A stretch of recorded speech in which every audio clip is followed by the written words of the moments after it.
Hello everyone, welcome to the line concept. कैसे हैं आप सभी स्टूडेंट्स? मैं उम्मीद करता हूं बहुत बहुत अच्छे होंगे। मैं भी बहुत अच्छा हूं स्टूडेंट्स। और हमने पिछले वाले लेक्चर के अंदर हमने 2 पार्ट पढ़ लिए हैं अब तक, जहां पर हमने डिस्कस किया है कि इक्वेशन ऑफ लाइन कितने टाइप की होती है। मैंने आपको बताया कि जब एक लाइन एक पॉइंट से पास होती है और किसी दूसरे वेक्टर की डायरेक्शन में होती है तो हम किस तरह से वेक्टर और कार्टेशियन इक्वेशन को वहाँ पर फाइंड करते हैं।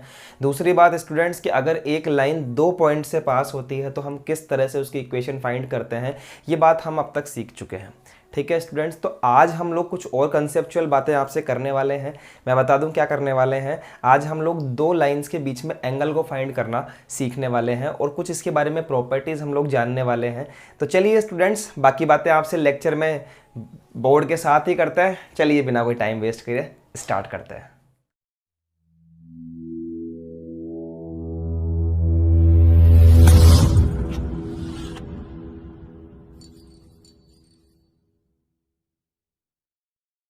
देखिए एवरीवन, एंगल बिटवीन 2 लाइंस। चलिए स्टूडेंट्स देखते हैं क्या होता है। अगर हमारे पास में एक लाइन है L1, ठीक है, दूसरी हमारे पास में लाइन है स्टूडेंट्स, सपोज दैट कि दूसरी लाइन है ये रही, ठीक है, दिस इज कॉल्ड L2। पहली जो लाइन है L1, इसको यहां लिखते हैं आराम से। पहली जो लाइन है L1, इसके डायरेक्शन रेशो से बनने वाला वेक्टर है M1 वेक्टर। क्या साहब? M1 vector. और इसको मैंने वेक्टर का नाम दे दिया A1 cap plus B1 J cap plus C1 K cap. और L2 जो वेक्टर है उसका डायरेक्शन रेशो से बनने वाला जो वेक्टर है उसका नाम है M2 vector is equal to A2 cap plus B2 J cap plus C2 K cap. और हमें इन दोनों के बीच का एंगल थीटा फाइंड करना है एवरीवन। हम ये अज्यूम करके चलते हैं, अज्यूम की कोई बात नहीं है, प्रैक्टिकल चीज़ है कि इन दोनों के बीच में हम लोग हमेशा एक एक्यूट एंगल लेकर चलते हैं। ठीक है, कि इनके बीच में क्या है? एक्यूट एंगल है। और कई जगह पर हम ये भी पॉसिबिलिटी लेकर चलते हैं कि एक्यूट एंगल भी हो सकता है और ऑब्ट्यूस एंगल भी हो सकता है। तो देखिए इन दोनों के बीच में एंगल निकालने का फॉर्मूला होता है कॉस थीटा, जो हमने वेक्टर में पढ़ा था। फर्स्ट वाली का डायरेक्शन रेशियो से बनने वाला vector dot product of M2 vector, second वाली लाइन का डायरेक्शन रेशियो से बनने वाला वेक्टर, और नीचे की तरफ M1 magnitude and magnitude of M2। इस तरह से हम फाइंड करते हैं स्टूडेंट्स, क्योंकि हम इसको एक एक्यूट एंगल अज्यूम करके चलते हैं। वैसे अगर आप इस तरह से भी निकालेंगे तो कहीं प्रॉब्लम नहीं है, 1% भी आपका नंबर कटने का कोई चांस नहीं होता है। लेकिन स्टूडेंट्स क्या करते हैं हम स्टैंडर्डाइज फॉर्म के अंदर कि इसको एक एक्यूट एंगल लेकर चलते हैं, इसलिए इसको हम लोग मोड में बंद कर देते हैं ताकि इसकी जो वैल्यू आए वो ऑलवेज पॉजिटिव आए और कोस का जो थीटा निकल कर आए हमारे पास में वो क्या है? एक एक्यूट एंगल आए। तो एग्जैक्ट हमारा जो फॉर्मूला होता है वो ये होता है एवरीवन। हम बात करें कार्टेशियन फॉर्म के बारे में, तो स्टूडेंट्स कार्टेशियन फॉर्म में क्या होगा? cos theta is equal to mod of M1 का वैल्यू क्या है? M1 का वैल्यू है A1 cap plus A1 B1 J cap plus C1 K cap, और इसका डॉट प्रोडक्ट करेंगे किसके साथ में? M2 के साथ में, मतलब कि A2 cap plus B2 J cap plus C2 K cap. भैया समझ में आई क्या बात? और डिवाइडेड बाय फर्स्ट वाले का मैग्नीट्यूड लूंगा अगर तो क्या बनेगा? A1 square plus B1 square plus C1 square and magnitude of A2 square plus B2 square plus C2 square. Students समझ में आया आपके? थोड़ा सा सॉल्व करेंगे तो क्या निकल कर आएगा? A1 A2 plus B1 B2 and plus C1 C2, और नीचे की तरफ students magnitude of A1 square plus B1 square plus C1 square. यहाँ पर आएगा A2 square plus B2 square plus C2 square. तो स्टूडेंट्स कार्टेशियन फॉर्म जो होती है वो ये होती है, कुछ नहीं है। जो यहाँ काम करेंगे वही काम हमने यहाँ पर आपको खोल के बता दिया। This is the vector form this is the vector form, and this is students, this is Cartesian form. ठीक है, कोई प्रॉब्लम नहीं है। चलिए अब एक काम करते हैं, क्वेश्चन करते हैं, उससे आपको और बेटर नॉलेज समझ में आएगा। तो देखिए स्टूडेंट्स, क्वेश्चन है हमारे पास में, find the angle between the lines this and this. इन दोनों के बीच में हमें फाइंड करना है और हमें दोनों लाइंस की वेक्टर इक्वेशन को यहाँ पर दिया हुआ है। देखिए स्टूडेंट्स, सबसे पहले काम करना है, यहाँ पर सॉल्यूशन लिखना है, या फिर हिंदी मीडियम वाले बच्चे हल लिखेंगे।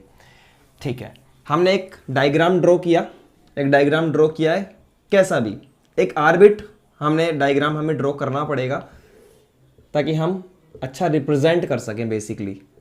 तो यहाँ आ जाएगा थीटा, L1 जो लाइन है उसका जो डायरेक्शन रेशो से बनने वाला वेक्टर है वो M1 वेक्टर है, और इसका M2 वेक्टर है। L2 का क्या है स्टूडेंट्स, M2 वेक्टर है। M1 वेक्टर क्या है, देखिए ये फर्स्ट वाली लाइन की इक्वेशन है, तो इसके अंदर लैम्डा के बाद जो वेक्टर लिखा हुआ होता है ये इस लाइन के डायरेक्शन रेशो से बनने वाला वेक्टर होता है स्टूडेंट्स। ठीक है, तो देखिए यहां पर मेरे साथ कि लैम्डा के जस्ट बाद में जो लिखा हुआ है वो M1 वेक्टर है, ये रहा, I cap plus 2j cap plus 2k cap. Okay, M2 vector क्या है, सेकंड वाली लाइन का लैम्डा के जस्ट बाद लिखा हुआ जो वेक्टर है वो इसके डायरेक्शन रेशो से बनने वाला वेक्टर है। तो चलिए लिखिए 3i cap plus 2j cap plus 6 का k कैप। ओके बेटा, समझ में आ गई बात। अब लिखेंगे यहां पर angle between given pair of lines क्या होगा, cos theta is equal to m1 vector dot m2 vector divided by m1 magnitude of square and magnitude of m2 vector. ठीक है, चलिए बात करते हैं स्टूडेंट्स cos थीटा, क्योंकि मैं मोड लेकर चल रहा हूं यहां पर। m1 वेक्टर क्या है, ये रहा, i cap plus 2j cap plus 2k cap and dot product of m2 vector 3i cap plus 2j cap plus 6 of k cap. Okay, divided by first का magnitude everyone 1 square 2 square and this is also 2 square, magnitude of second vector यानी कि 3 square 2 square और यहाँ पर 6 square. cos theta is equal to i dot 3i, तो यहाँ हो जाएगा 3 2 डॉट 2 2 टू ज़ा 4 एंड हियर 2 6 ज़ा 12। ठीक है, डिवाइडेड बाय, यहाँ स्टूडेंट्स रूट में आएगा 2 टू ज़ा 4 प्लस 1 यानी कि 9। यहाँ देखिए एवरीवन 3 3 ज़ा 9, 9 प्लस 4 13 एंड 13 प्लस 36 हमारे पास में आएगा 13 प्लस 36 और ये हो जाएगा यहाँ पर 49। ओके, तो यहाँ आ जाएगा एवरीवन 49 आ जाएगा। ठीक है, इसके आगे देखिए आप, बच्चों वाली कैलकुलेशन मैं कर रहा हूँ यहाँ पर बेटा। देखो ये हो जाएगा 19 और students divided by root of 9 this is 3 multiply by root of 49 this is 7, तो 3 7 ज़ा 21 हो जाएगा।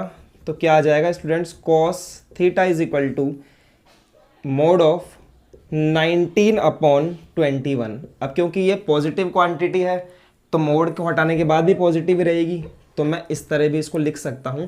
एट लास्ट हमारा जो आंसर आएगा एवरीवन वो theta is equal to cos inverse of 19 divided by 21 आएगा। तो ये हमारा एंगल है everyone, this is our angle, this is our angle, required angle. Okay everyone, तो इस तरह से एक सिंपल सा क्वेश्चन इस पर आ सकता है। अब दूसरी बात आती है कि अगर आपको जो इक्वेशंस हैं वो कार्टेशियन फॉर्म में दे दे तो उस पर भी एक क्वेश्चन देख लेते हैं एवरीवन। तो देखिए एवरीवन, हमारे पास में क्वेश्चन है जहां पर हमें जो इक्वेशन ऑफ लाइंस दी हुई है बेसिकली वो हमें दी हुई है कार्टेशियन फॉर्म के अंदर। ठीक है, तो कैसे निकालेंगे, बिल्कुल सिंपल सा तरीका है। सबसे पहला, मेरी बात बड़े ध्यान से सुनना, सबसे पहला जो हमारा ऑब्जर्वेशन यहाँ रहेगा वो रहेगा सॉल्यूशन लिखने के बाद, हल लिखने के बाद में, कि ये दोनों जो हमें लाइंस दी हुई हैं क्या ये स्टैंडर्ड फॉर्म के अंदर है? अगर हैं तो सही है, कोई बात नहीं है, आगे बढ़ो। लेकिन अगर नहीं है एवरीवन, तो इनको स्टैंडर्ड फॉर्म में कन्वर्ट करना पड़ेगा। मैं आपको बता दूं कि स्टैंडर्ड फॉर्म हमने पढ़ी थी x minus x1 divided by A, y minus y1 divided by B and z minus z1 divided by C. आप इस स्टैंडर्ड फॉर्म को याद रख लीजिए, ये इक्वेशन ऑफ लाइन है इन द स्टैंडर्ड कार्टेशियन फॉर्म। तो जो दी हुई है आपको, क्या वो इसी फॉर्म के अंदर है? मुझे तो नज़र नहीं आ रही है। यहाँ पर x पहले आ रहा है और x का जो कोफिशिएंट है वो है +1, जबकि यहाँ पर x का कोफिशिएंट -1 है। समझ में आया?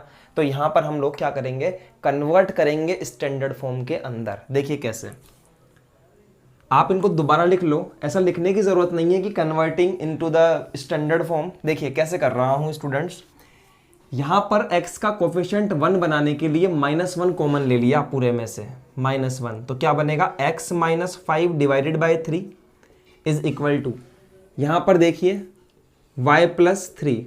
ठीक है, कोई प्रॉब्लम नहीं है। स्टैंडर्ड फॉर्म का मतलब होता है x का कोफिशिएंट भी 1, y का कोफिशिएंट भी 1। ठीक है साहब, डिवाइडेड बाय -4 है, और z माइनस 7 भी, चलो ठीक है। अब इसके बाद देखिए -1 को भेज दीजिए नीचे, तो यहाँ हो जाएगा x minus 5 divided bye -3, y plus 3 divided by -4 and z minus 7 divided by students 0। ये हमने कन्वर्ट कर लिया फर्स्ट वाली को स्टैंडर्ड फॉर्म के अंदर। अब आप मुझे बताइए, ये जो फर्स्ट लाइन है इसके डायरेक्शन रेशो से बनने वाला वेक्टर क्या होगा? ठीक है, बताइए। बिल्कुल सही बात है, आपके दिमाग में आ गई बात कि ये जो सर नीचे वाले जो ये नंबर्स हैं, ये क्या है, ये डायरेक्शन रेशोज हैं। तो इससे बनने वाला वेक्टर क्या होगा, m1 वेक्टर। और m1 वेक्टर कैसे बनेगा, -3i cap -4j cap and +0 k cap. तो यहां से हमें मिलेगा m1 वेक्टर। सिमिलरली समझिए, सिमिलरली सेकंड वाली जो इक्वेशन है, यहाँ पर x का कोफिशिएंट 1 है, कोई बात नहीं है, x/1 डिवाइडेड बाय, यहाँ पर भी हम लोग माइनस को कॉमन लेंगे तो बन जाएगा y minus 1 divided by 2 and is equal to z minus 6 divided by 2। समझ में आया? यहाँ देखिए एवरीवन, यहाँ कर रहे हैं हम x डिवाइडेड बाय 1, इस माइनस को हमने नीचे ट्रांसफर किया तो y minus 1 divided by -2 is equal to z minus 6 divided by 2।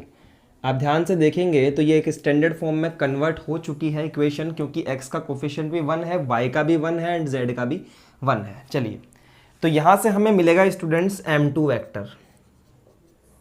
ठीक है, क्या मिला, ये रहे direction ratios, 1i cap -2j cap +2 k cap. तो हमें क्या मिल चुका है, m1 वेक्टर मिल चुका है, m2 वेक्टर मिल चुका है। क्या हम इन दोनों के बीच में एंगल को फाइंड नहीं कर सकते हैं स्टूडेंट्स? चलिए करते हैं। तो m1 वेक्टर ये है और m2 वेक्टर ये है, तो एंगल बिटवीन टू लाइंस क्या होता है, ये होता है साहब cos theta is equal to mod of m1 vector ये रहा -3i cap -4j cap +0 k cap and dot product with the m2 vector, this is i cap -2j cap +2 cap और डिवाइडेड बाय इनका magnitude everyone, -3 square -3 of square plus -4 of square और 0 का square तो 0 ही रहेगा ना, कोई problem नहीं है। यहाँ देखिए एवरीवन, m2 का square 1 square plus -2 of square plus 2 of square.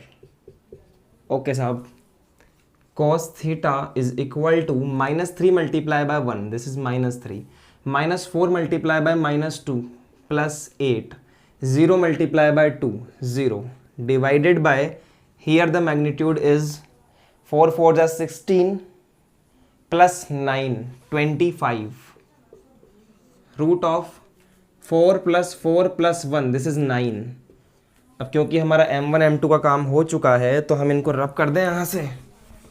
ये लो साहब, कर दिया। इसके आगे का काम देखिए students, cos theta is equal to, अब भैया इतना सा काम तो आप कर सकते हैं, 5 डिवाइडेड बाय, यहाँ पर आ गया 5 और यहाँ पर आ गया 3, ठीक है। ये 5 से 5 कैंसिल हो गया, एट लास्ट मेरे पास बचा cos theta is equal to 1/3 and theta is equal to cos inverse 1/3। Students एक बात आपको कहना चाहूँगा कि कसर मत छोड़ो, कहीं पर भी जहाँ पर एग्जामिनर नंबर काट ले तो डायग्राम कैसा भी बनाओ लेकिन ज़रूर बनाओ। This is L1 and this is L2। इस चैप्टर में डायग्राम कंपलसरी है, बिना डायग्राम के ये चैप्टर पॉसिबल नहीं है, ठीक है। तो यहाँ पर आप थीटा लिख सकते हैं, यहाँ पर आप m1 वेक्टर लिख सकते हैं और यहाँ पर आप m2 वेक्टर को डिनोट कर सकते हैं, लेकिन डायग्राम कंपलसरीली बनाएंगे, ठीक है। हम आंसर मैच कर लेते हैं। यस एग्जैक्टली हमारा जो आंसर है बिल्कुल सही है, उत्तर आंसर। एक बात मैं आपसे करना चाहूँगा स्टूडेंट्स, एक क्वेश्चन के माध्यम से करूँ तो ज़्यादा बढ़िया रहेगा। तो चलिए क्वेश्चन देखते हैं फिर उस पर। एवरीवन ये बिल्कुल ही बेसिक क्वेश्चन है, क्योंकि मुझे लगता है कि ये क्वेश्चन आपके सामने एक बार डिस्कस कर लेना चाहिए, क्योंकि मैं ये सोच कर चलता हूँ कि भाई बच्चे को आता है समझ में, लेकिन बाद में जाकर पता लगता है कि बच्चे का ये बेसिक ही समझ में नहीं आया था और मुझसे ये सवाल पूछा जा रहा है। तो इसलिए मैं आपके सामने एक बार डिस्कस करना चाहूँगा। हालांकि आपको पता भी हो तो भी देख लीजिए और नहीं पता हो तो देखना बहुत ज़रूरी है। देखिए क्वेश्चन देखिए क्या बोल रहा है कि find the point from where the line is passing. आपको याद है मैंने आपको पिछले लेक्चर के अंदर, पिछले लेक्चर के अंदर मैंने आपको एक चीज़ बताई थी कि अगर एक लाइन मेरे पास में है और वो यहाँ से पास हो रही है एक पॉइंट से, वो लेक्चर याद करो जब आपको मैंने सिखाया था एक पॉइंट से पास होने वाली लाइन की इक्वेशन, तो बनने वाला वेक्टर था ए वेक्टर, ठीक है एवरीवन, और उसको हमने माना था x1, y1 एंड z1। बोलो भैया इतनी बात समझ में आती है ना। और इसका हम यूज करके वेक्टर की इक्वेशन यानी कि लाइन की इक्वेशन निकाल रहे थे। अब आपसे क्वेश्चन उल्टा पूछा है कि आपको लाइन दे दी और आपसे पासिंग पॉइंट पूछ रहा है, तो आप क्या बताओगे पासिंग पॉइंट? देखो समझो बात को, कुछ नहीं है। पासिंग पॉइंट क्या होगा एवरीवन? पासिंग पॉइंट होगा ये वाला वेक्टर, देखिए ये वाला वेक्टर होगा -2। इस वेक्टर के पॉइंट्स क्या क्या है? -2, 3, 1। ये होगा पासिंग पॉइंट। कोई डाउट इसके अंदर? मुझे नहीं लगता कि इसमें कोई डाउट आपको होना चाहिए और ये चीज़ आपको भी पता है, ठीक है। पूछ लेगा तो बताना आना चाहिए। दूसरी बात, इसके डीआर्स बताइए, इस लाइन के डीआर्स बताइए आप। तो इस लाइन के जो डीआर्स होंगे वो लैम्डा के बाद लिखा हुआ जो वेक्टर है ये वाला 2, -3 एंड 6, ये इसके डीआर्स होंगे। ये पता होना चाहिए क्या होंगे? 2, -3, +6 या फिर 6, ये होंगे इसके डीआर्स। यहां तक बात समझ में आती है क्या? अगर आती है तो बहुत अच्छी बात है एवरीवन, ठीक है। अब दूसरी बात आती है कि ये तो थी वेक्टर इक्वेशन, डायरेक्टली लिखे हुए मिल गए, लेकिन स्टूडेंट्स अगर आपके पास में कार्टेशियन इक्वेशन के अंदर आ जाए तो वो देखिए आपको लाइन ये दी हुई है और ये कार्टेशियन इक्वेशन के अंदर है। तो जब भी आपसे कोई पासिंग पॉइंट पूछे, क्या पूछे? From where the line is passing, आपसे पासिंग पॉइंट पूछ रहा है and DRs of the line, and DRs आपसे क्या पूछ लिया? डीआर्स पूछ लिया। तो स्टूडेंट्स स्टार पॉइंट मार्क करके लिखिए, always we convert the given equation in the standard form. हमेशा स्टैंडर्ड फॉर्म में कन्वर्ट करेंगे, चाहे वो वेक्टर इक्वेशन हो चाहे वो कार्टेशियन इक्वेशन है। अब ये तो चाहे क्या है कि स्टूडेंट्स हमें डायरेक्टली दी हुई थी स्टैंडर्ड फॉर्म के अंदर। स्टैंडर्ड फॉर्म क्या होती है? R vector is equal to a vector plus lambda of m vector. तो ये तो हमें स्टैंडर्ड इक्वेशन में डायरेक्टली दी हुई थी, ठीक है।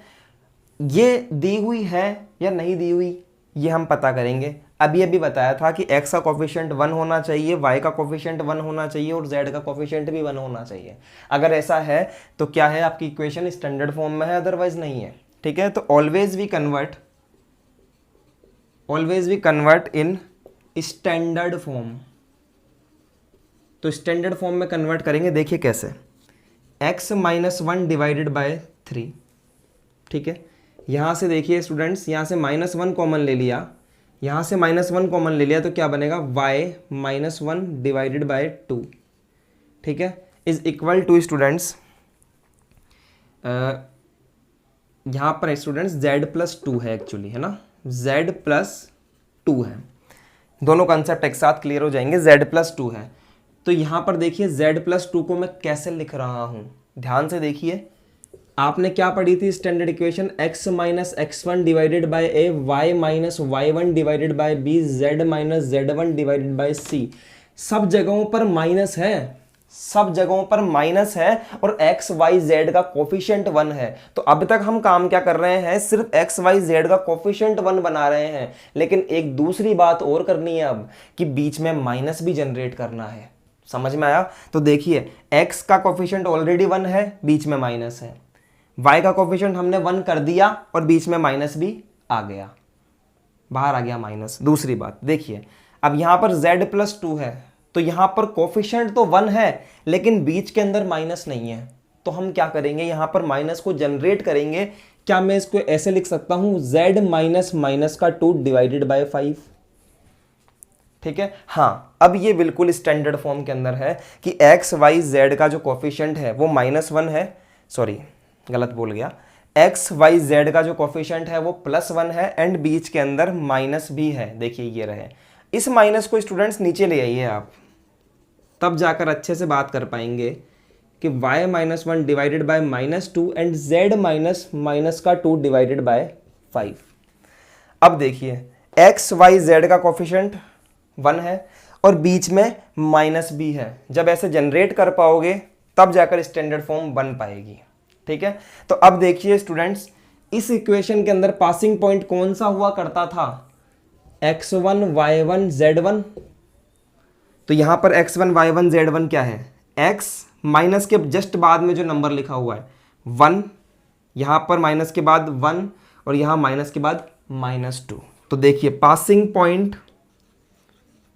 पॉइंट यहां लिख देता हूं स्टूडेंट्स 1, नॉट -1, 1 सिर्फ, माइनस के जस्ट बाद क्या लिखा हुआ है x1, तो सिर्फ 1, कोमा यहां पर भी आएगा स्टूडेंट्स 1, कोमा माइनस के जस्ट बाद -2, ठीक है। ये तो हो गया पासिंग पॉइंट। और drs की बात करूं तो drs जो नीचे लिखे हुए हैं वो आ जाएंगे 3, -2 एंड 5। समझ में आया क्या एवरीवन? सीधा सिंपल सा कॉन्सेप्ट है कि किसी भी लाइन के बारे में कोई इन्फॉर्मेशन आपसे पूछी हो तो सबसे पहले उसको स्टैंडर्ड फॉर्म में हमें कन्वर्ट करना पड़ेगा, तब जाकर हम निकाल सकते हैं पासिंग पॉइंट। अब देखिए इसको आप यहाँ पर, इसको देखकर हम नहीं बता सकते हैं कि इसका पासिंग पॉइंट क्या है जब तक कि इसको स्टैंडर्ड फॉर्म में हम कन्वर्ट ना करें। जैसे ही कन्वर्ट करते हैं, कन्वर्ट करने के 2 ही मेथड हैं, x y z को कोफिशिएंट को 1 बनाना है, दूसरी बात बीच के अंदर माइनस को जनरेट करना है, और माइनस के जस्ट बाद जो पॉइंट लिखा हुआ रहेगा वो हमारा पासिंग पॉइंट होता है, और नीचे लिखा हुआ जो होता है वो हमारे DRs होता है, ठीक है। लिख लीजिए इसको आप। हम बढ़ते हैं नेक्स्ट टॉपिक की तरफ। तो नेक्स्ट हमारा टॉपिक आता है स्टूडेंट्स परपेंडिकुलर लाइंस। हम पहले भी डिस्कस कर चुके हैं इन द वेक्टर अलजेब्रा, और यहाँ पर भी हम लोग डिस्कस कर रहे हैं। मैंने आपको पहले ही बातें बता दी थी, क्योंकि वहाँ पर मुझे लगता है कि बता देना चाहिए था, तो बता दिया, ठीक है। परपेंडिकुलर लाइंस का मतलब क्या होता है? परपेंडिकुलर लाइंस का मतलब होता है सीधा सीधा कि साहब अगर एक लाइन ऐसे L1 है तो दूसरी जो लाइन है वो उस पर परपेंडिकुलरली कट करेगी। कैसे कट करेगी स्टूडेंट्स? परपेंडिकुलरली कट करेगी, मतलब कि 90 डिग्री का एंगल दोनों के बीच में बनेगा। तो L1 जो है वो परपेंडिकुलर होगी L2 पर, और थीटा का वैल्यू होगा 90 डिग्री। आप सोचकर देखिए स्टूडेंट्स, अगर थीटा का वैल्यू 90 डिग्री होगा तो क्या मैं ऐसे कह सकता हूं कि cos theta is equal to 0 होगा? अब इतना सा तो समझने लायक बन गए बच्चे भैया कि cos थीटा कब 0 हो सकता है? 90 पर होगा। आपको पता है ना cos 90 कितना होता है भैया? 0 होता है। तो कंपेयर कीजिए कि थीटा की जगह पर क्या हो कि ये 0 आ जाए, 90 डिग्री होना चाहिए। तो cos थीटा एक्चुअली क्या होना चाहिए? 0 होना चाहिए जब ये परपेंडिकुलर होगा। दिमाग लगाकर अगर हम थोड़ा सा सोचें तो cos थीटा की वैल्यू क्या है? 0 है। और अब तक हम पढ़ते आए हैं cos थीटा बराबर, हमने पढ़ा कार्टेशियन फॉर्म के अंदर कि a1 A2 B1 B2 C1 C2 divided by Cartesian form के अंदर A1 square plus A2 square plus A3 square, sorry A1 B1 C1 है ना, B1 C1, यहाँ आएगा A2 square plus B2 square plus C2 square. Cos की value यह है और इक्वल के अंदर जीरो दिया हुआ है। क्या मैं इन तीनों टर्म्स को लिख सकता हूं इस तरह से, cos theta equal to this term equal to zero, लिख सकता है ना। अब मैं इन दोनों टर्म्स को ले रहा हूं और इस नीचे वाली टर्म को उधर जीरो कर दिया मैंने क्रॉस मल्टीप्लाई से, तो एट लास्ट मेरे पास में क्या बनेगा, A1 A2 plus B1 B2 plus C1 C2 is equal to zero. ये है आपका रिजल्ट। ये आपको याद रखना है कि जब दो लाइंस आपस में परपेंडिकुलर होती है तो A1 A2 B1 B2 C1 C2 is equal to zero होता है।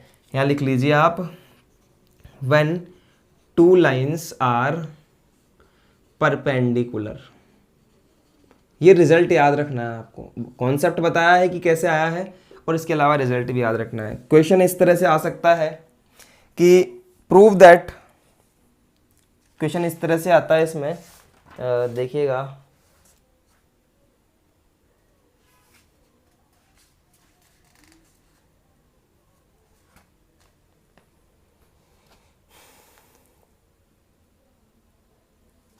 यस एवरीवन, क्वेश्चन हमारे पास में है, एनसीईआरटी का है। Prove that the pair of lines, या फिर the lines are perpendicular, the lines are perpendicular, ये हमें दिया हुआ है। और लाइंस की जो इक्वेशन है वो दी हुई है स्टूडेंट्स। फर्स्ट वाली है x minus 5 divided by 7 is equal to y plus 2 divided by minus का 5 and z divided by 1, and second equation हमें दिया हुआ है x by 1 y divided by 2 and z upon 3। ठीक है एवरीवन, हमें क्या चाहिए, हमें इन दोनों लाइंस से डायरेक्शन रेशो चाहिए। ठीक है, उससे पहले चेक करेंगे कि क्या ये स्टैंडर्ड इक्वेशन है। x बीच में माइनस, y की कोफिशिएंट 1 है, z का कोफिशिएंट 1 है। यहाँ पर माइनस जनरेट करना चाहूँ तो कर सकता हूँ अगर मुझे पासिंग पॉइंट चाहिए होगा तो, माइनस माइनस का 2। दूसरी बात, x y z का कोफिशिएंट 1 है, तो यस, हाँ ये क्या है, स्टैंडर्ड इक्वेशन है। तो जो फर्स्ट वाली लाइन है, ये जो फर्स्ट वाली लाइन है, इसके डायरेक्शन रेशियो क्या होंगे, ये 7 माइनस 5 एंड 1। तो students A1 A2 sorry B1 and C1, A1 B1 C1, पहले वाली लाइन के direction ratio 7 minus 5 1, 7 minus 5 and 1, and A2 B2 C2 क्या क्या होंगे, 1 1 ही है ना, 1 ही है, 1 1 2 एंड 3। अब मैं क्या बोल रहा हूं, ये सेकंड इक्वेशन हो गई। फॉर परपेंडिकुलर, फॉर मैं लिख रहा हूं यहां पर, फॉर लाइंस परपेंडिकुलर, परपेंडिकुलर क्या होता है, अभी अभी हमने पढ़ा, A1 A2 plus B1 B2 plus C1 C2 is equal to 0 लगा दीजिए। इसके बाद देखिए यहाँ पर एरो के बाद में A1 का वैल्यू है 7 मल्टीप्लाई बाय 1, तो student 7 multiply by 1 plus minus 5 multiply by 2, minus 5 multiply by 2 plus 1 multiply by 3, और एट लास्ट स्टूडेंट सॉल्व करूंगा तो आंसर आ जाएगा 7 multiply by 1 7 minus 10 and plus 3। तो स्टूडेंट सॉल्व करने पर क्या आया, 0 आ गया। देख लीजिए आप, 7 प्लस 3 माइनस 10, 0 आ गया। तो मैं कहूंगा देयरफॉर लाइंस आर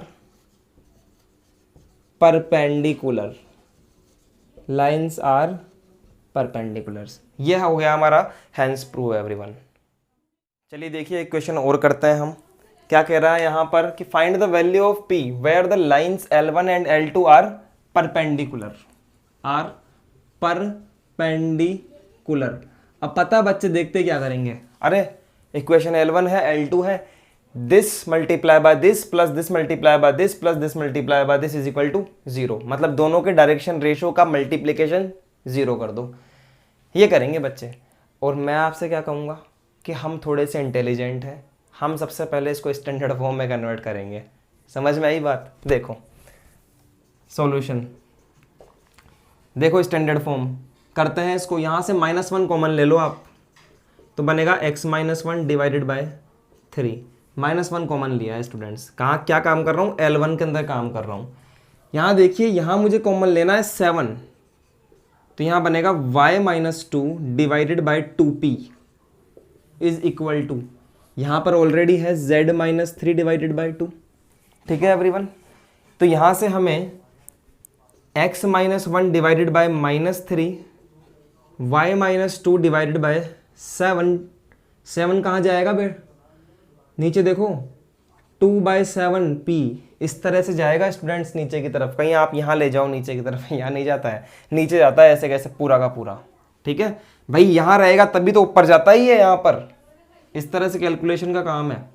और इसके अलावा थोड़ी ना कुछ छेड़ा है हमने, इसके अलावा तो कुछ नहीं छेड़ा, तो ये आ गया। तो एवरीवन बात करूँ आपसे यहाँ पर a1 b1 c1 की, a1 b1 c1 की, तो क्या आएगा, a1 तो है -3, b1 है 2/7p और यहाँ पर c1 है स्टूडेंट्स 2।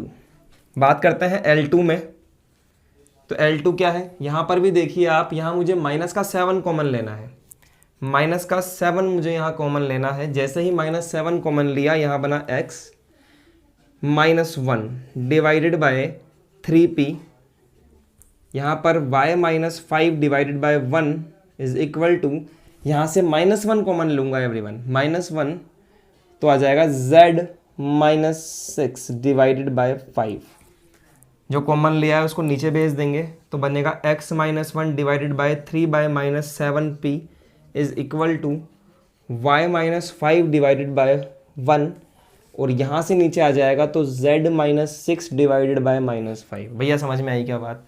तो यहाँ से हम लोग निकाल सकते हैं a2 b2 एंड c2। 3/-7 या -3/7 एक ही बात है, -3/7p 1 and -5, 1 and -5, because both lines are perpendicular, then a1 a2 plus b1 b2 plus c1 c2 is equal to 0। ये हमारे पास में वैल्यूज हैं, तो रख दीजिए -3 मल्टीप्लाई बाय 3 अपॉन, ये भी माइनस का ही है, -3/7p plus b1 is equal to 2/7p multiply by 1 and plus 2 multiply by -5 is equal to 0। यहाँ सॉल्व करेंगे तो minus minus plus, that is 9/7p plus everyone 2/7p multiply by 1, यही रहेगा, और माइनस का tan इज इक्वल टू 0। ठीक है everyone, इसको थोड़ा सा हम लोग यहाँ से मिटाएंगे, इसको थोड़ा सा इरेज कर दें, तो ये यहाँ से इरेज होने के बाद में ये आप लिख लेना वीडियो को पीछे करके। ठीक है, देखिए 2/7p and 9/7p upon 2/7p क्या हो जाएगा, ये हो जाएगा students 9 + 2 11/7p minus 10 is equal to 0। इस 10 को उस तरफ लेकर जाऊंगा तो 11/7p इज इक्वल टू 10, 7 को यहाँ मल्टीप्लाई करूंगा तो आ जाएगा p is equal to 11p is equal to 70 and p is equal to 70 divided by 11। तो 70 डिवाइडेड बाई 11 जब p का वैल्यू होगा तब हमारा ये दोनों लाइंस क्या होंगी, परपेंडिकुलर होगी। तो किस तरह से करा है समझ में आया आपके? इसके अलावा हम लोग एक चीज़ और देखते हैं,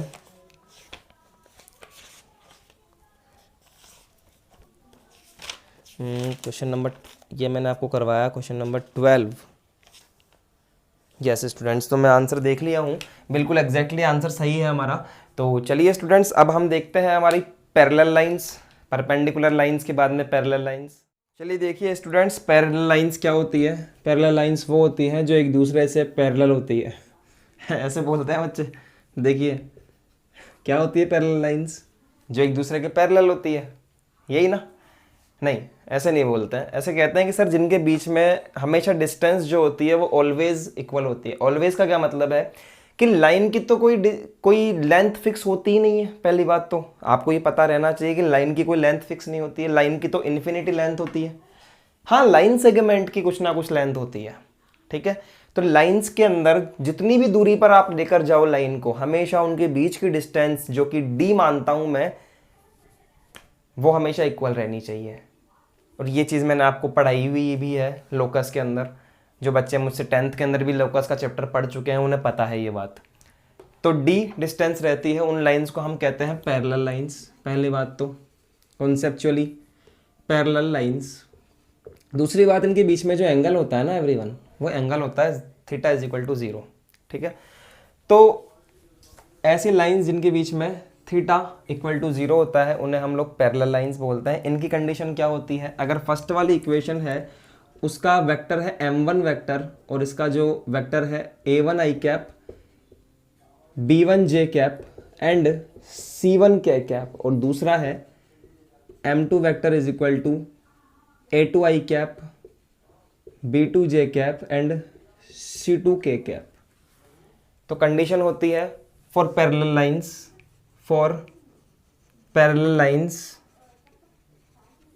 फर्स्ट अगर लाइन m1 है, दूसरी अगर लाइन m2 है, तो students m1 divided by m2 का जो रेशो होता है वो सेम होता है। ये बात पहले भी बता चुका हूँ कि पहली लाइन m1 है और दूसरी m2 है, तो इनके बीच में सिर्फ और सिर्फ एक लैम्डा का फर्क होता है, ठीक है। इसका क्या मतलब है? इसका मतलब है कि m1 अपॉन m2 का जो रेशो होगा ना वो सेम होगा, वो एक कांस्टेंट टर्म होगा, ठीक है। तो हमें याद क्या रखना है सर? आपको बेटा ये याद रखना है कि a1 upon a2, b1 upon b2 and c1 upon c2, ये कंडीशन आपको याद रखनी है, स्टार मार्क कर लो, ठीक है। कि अगर दो लाइंस आपकी पैरेलल हैं तो उनके जो डायरेक्शन रेशो आपको दिए हुए हैं उनका रेशो एग्जैक्टली इक्वल आ जाना चाहिए। अगर ऐसा होता है तो वो दोनों लाइंस क्या है? पैरेलल है। क्वेश्चन से समझेंगे। प्रूव दैट स्टैंडर्ड क्वेश्चन ले लेते हैं हम यहाँ पर। हम यहाँ पर क्वेश्चन स्टैंडर्ड ही ले लेते हैं।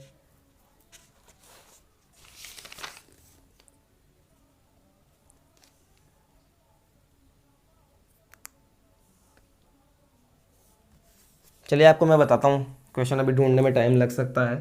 तो प्रूव दैट द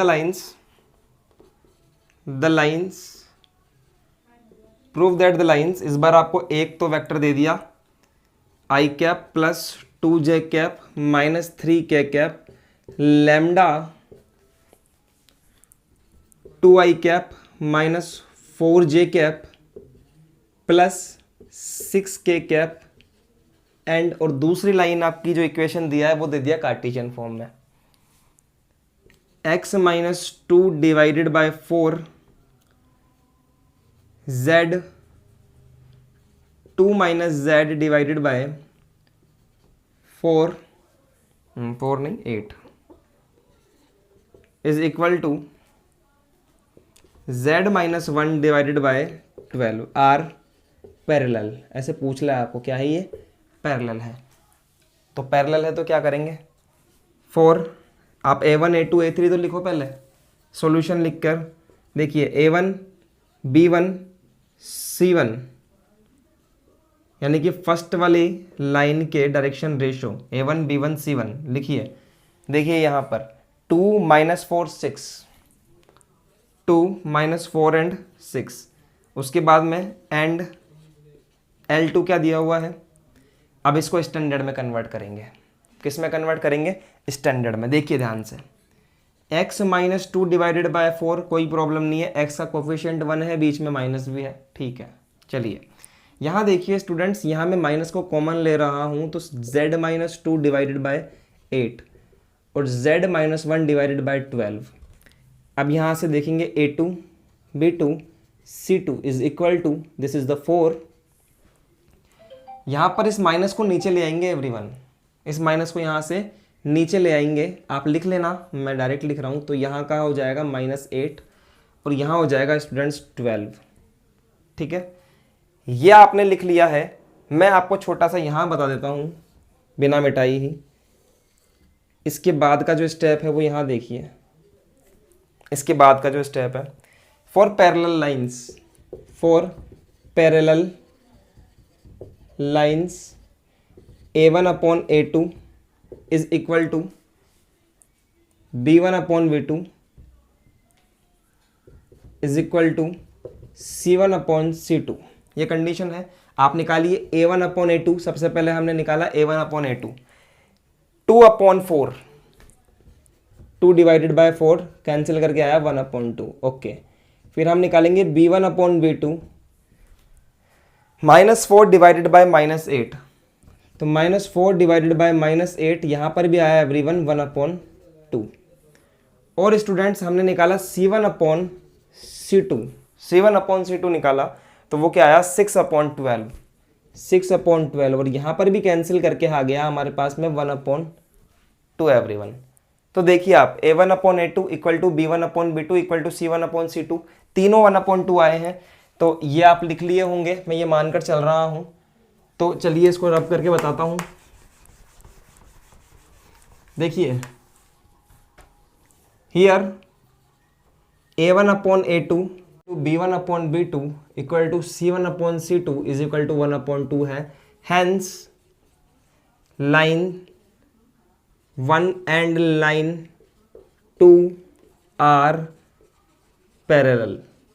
भैया समझ में आई क्या बात? ये हो गया हमारा आंसर। ठीक है एवरीवन, तो इस तरह से हम इस क्वेश्चन को करेंगे। आप पीछे लेकर वीडियो को और इसको कॉपी में लिख सकते हैं। साथ के साथ लिखोगे तो कंसेप्ट्स कहीं ना कहीं रह जाएंगे। 3D is a very very important topic. और अब आपको स्क्रीन पर कुछ क्वेश्चंस दिखा रहा हूँ, समझिएगा, करिएगा इन क्वेश्चंस को। कोई डाउट आता है तो आपके पास मेरा नंबर है ही, एक बार और दे देता हूँ। मैं पर्सनल व्हाट्सएप नंबर शेयर कर रहा हूँ यहाँ यूट्यूब पर।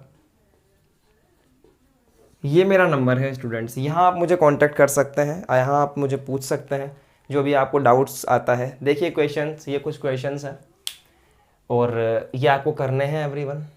ठीक है, तो कर लीजिएगा स्टूडेंट्स, और कोई डाउट आए तो पूछ लीजिएगा। ये कुछ क्वेश्चंस हैं आपके सामने। तो चलिए एवरीवन, अब हम आपसे मिलते हैं नेक्स्ट लेक्चर के अंदर और बात करेंगे आपसे कुछ आगे के टॉपिक्स के बारे में। लाइंस के बारे में अभी तक लाइन ख़त्म नहीं हुई है, कुछ इसमें टॉपिक्स और बाकी हैं, तो उनको ख़त्म करने की कोशिश करेंगे। आपके उज्जवल भविष्य की कामना करते हुए स्टूडेंट्स यहीं आज का लेक्चर हम लोग ड्रॉप करते हैं। मिलते हैं आपसे नेक्स्ट लेक्चर में। आज के लिए ऑल द बेस्ट एवरीवन।